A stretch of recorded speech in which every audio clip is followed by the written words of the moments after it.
And the model's also particularly amplified in its problems when it starts being done in relation to emerging technology. So, the alternative foundation, I think, is to look towards what I've termed as practicable democracy. And what do I mean by practicable democracy? I won't bother defining democracy, but I am going to define practicable because I don't want it to assume pragmatism or being practical. What I mean instead is that it is able to be practiced. It is democracy as it can work in the world as it exists. It starts not from the counterfactual, but from the actual. Where are we? Existing practice should be the beginning point and guide as opposed to an idealized counterfactual space. From the idea of the practicable, then, I derive the following principles of practicable democracy. First, democracy is a set of practices, not a set of institutions. Now, this should be entirely non-controversial. This has been said about 1,000 times, and for about as long as anybody ever bothered to write about democracy. Habermas, Dewey, group communication theory, Bob Ivey, Button and Cuff. I mean, all these people have recognized that this is a fundamental premise. It's a set of practices, not institutions. It's not about voting. It's not about how you structure institutions. Second, deliberation and reasoning are only part of persuasion and opinion formation. And if you look at the work that people in opinion formation and risk perception, wherever you fall, they know deliberation and reasoning are only part of it. It's not just about deliberative processes and what we've reasoned to, but it's about all kinds of other visceral, personal experiences, things that can be mapped in mental models, that can be analyzed in surveys, that can be observed in practices, and risk communication theory is rife with this as well. Private reasons have public force and relevance.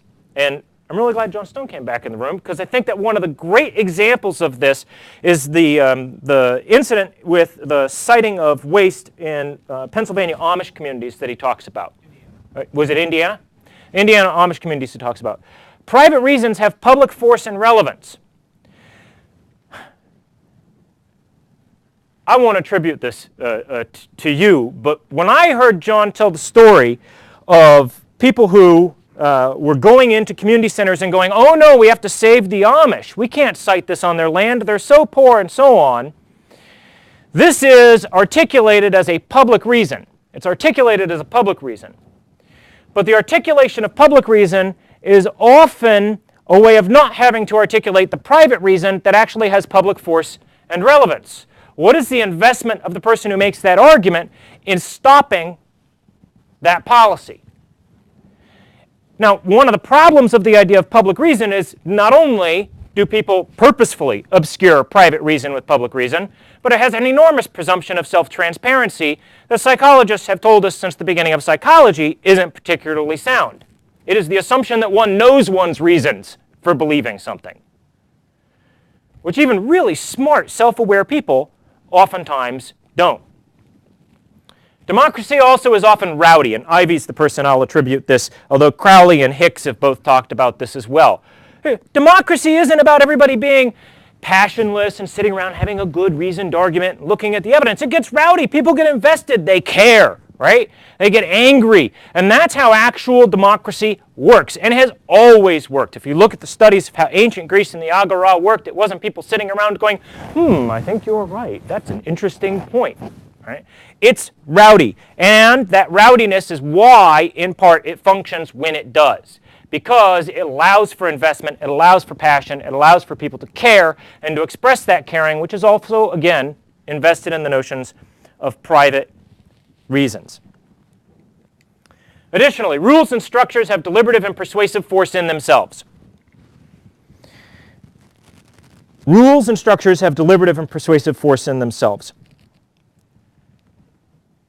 You know, when you talk about imposing Robert's Rules of Order, you don't just provide a system by which people can better make argument. You structure what kinds of arguments can be made, and you structure the kinds of persuasions that operate within that. People who have certain skills and capacities in terms of bureaucracy can then utilize Robert's Rules of Order in order to advance causes and derail other causes. There's a great book by harmony called dubious link, which is on the dubiousness of the link between participation in civil groups and actually being inclined towards democratic behavior. And one of the things that he talks about, and Hicks talks about this as well, is exactly the capacity for rules and structures that are supposed to protect and preserve ideal deliberative space to become mechanisms for constraining or guiding argument under the idea of this ideal deliberative space. Anyone who's skilled in bureaucracy knows how to deploy rules and structures for persuasive force. Finally, something like democracy is always possible and usually in play. Something like democracy is always possible and usually in play. Every theory of power from Machiavelli to Schmitt to Foucault has recognized that there is always a capacity and possibility at any particular given moment for a population to force itself into participation. The costs may be extraordinarily high, but that cost has been paid again and again, oftentimes in very rowdy ways, in order for democracy to bring up to the fore. Even Habermas noted this. There was a point at which he said, do you know why policymakers and government officials abide and are concerned with public opinion? Because they're scared of the public, and they should be. It's a very Machiavellian thing for Habermas to say.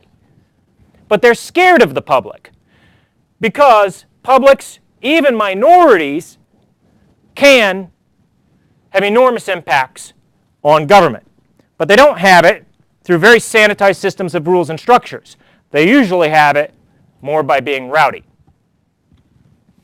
So if this is the idea of practicable democracy, it isn't pretty, it isn't an ideal state, it's practicable. It's what actually goes in play. Let's talk about that on the impact of doing engagement events.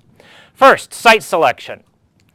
Cities, locales, and virtual spaces that fit the objective. What is the objective of the engagement event?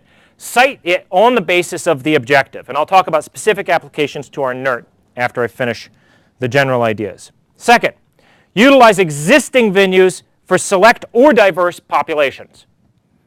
Instead of creating artificial venues and bringing in artificial populations, you look for existing venues where people already participate and engage one another. So for site selection, and third, understand the site and population as it exists prior to intervention. You have to know something about the place we're going and the people we're talking with before we go there, as opposed to artificially creating a population that fits a pre-given ideal and then putting what we think is the ideal way to communicate onto that population. This means a certain amount of localism is required in thinking about every engagement event. What is it I want to achieve with my engagement event?